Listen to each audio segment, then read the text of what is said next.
ఇంతకీ మీ లవర్ ఏం చేస్తూ ఉంటుంది? లవర్ ఏమో ఎవరికి తెలుసు. అదేంటి ఇంట్లో ఉంటుందని, జాబ్ చేస్తూ ఉంటుందని ఏదో ఒకటి ఉంటుందిగా?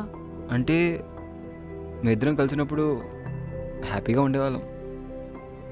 తను పెళ్లి చేసుకుని వెళ్ళిపోయింది. తను మాత్రమే హ్యాపీగా ఉంది.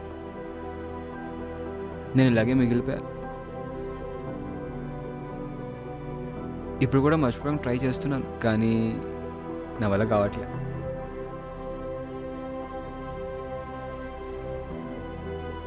అయ్యో!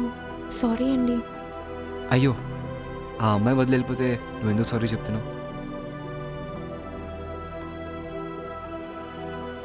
పర్లేదు, ప్రాణంగా ప్రేమించా కదా. ప్రాణం ఉన్నంత వరకు గుర్తుపెట్టుకుంటాను.